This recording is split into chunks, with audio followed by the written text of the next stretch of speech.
I try to avoid talking about Star Wars these days because, frankly, when I do, I just get headaches. Like, how do I have so much and so little to say about a show at the same time? I finished The Acolyte a few weeks ago.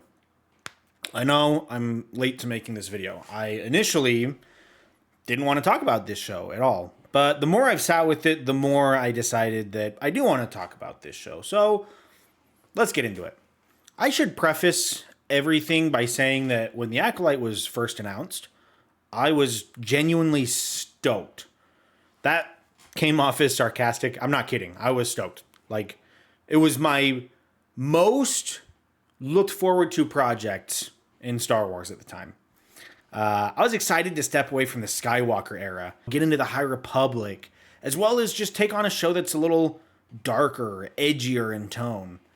But like, what happened? I almost didn't finish this show. I watched through episode 4, decided this show was not for me, literally made the mental note that I was done, moved on with my life.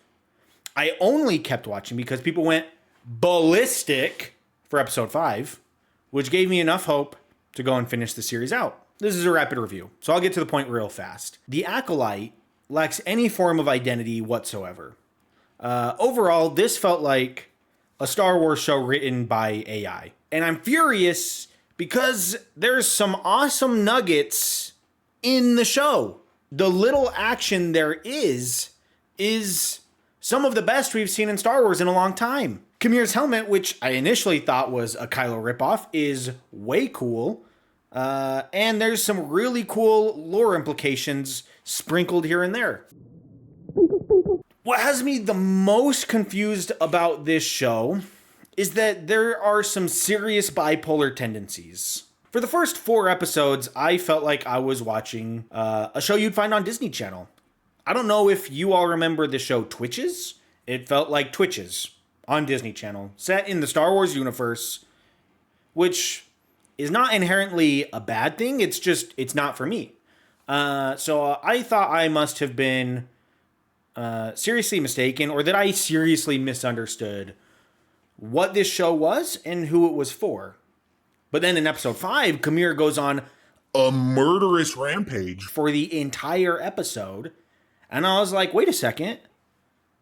This is what I signed up for. So, did the Disney overlords intervene because they initially thought the show was too dark and edgy? That's kind of what it feels like. Because this was the original logo. I remember because it's kind of what caught my attention and got me hyped for the show in the first place. But when the show released, it had this other logo, which is much more bright. It reminds me of the Ahsoka logo to some extent. They give off completely opposite messages on who the show is for, what it's about. So I'm confused. So we have this new logo, so it's a nice, happy ending, right? They ditched the dark narrative vibe. They decided to go with a more light side-based story. No, wrong. Osha decides to force choke Soul to death while simultaneously bleeding her lightsaber for the first time on screen that we've seen. Incredible. Probably my favorite moment of the show. I loved this. So it's this dark, sinister ending then, right? Wrong again. It's this mess. The twins flip sides, I guess. May gets her memory wiped for no other reason than they need somewhere to go with her in season 2. And it's like this weird, optimistic ending. Like, can we commit to a vibe, please?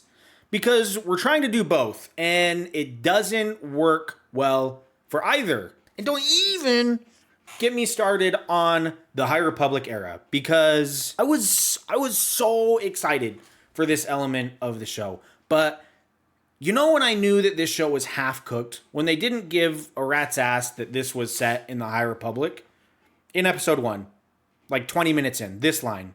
If it were to become public that a former Jedi killed one of our own, our political enemies could use it against us. Our political enemies. Did we take world building for this new era, which, by the way, we've never seen on screen before, and we just threw it out the window. We don't care anymore. Our political, nobody talks like that. It's a great opportunity to like build some foreshadowing, create some intrigue on, who those political enemies might be. No, we don't care. They're just vague political enemies.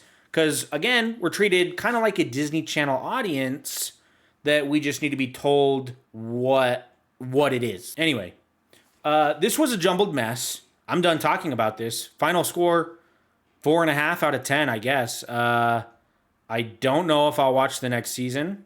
Ask me in a year. And I have a headache now, so I'll catch you on the next one.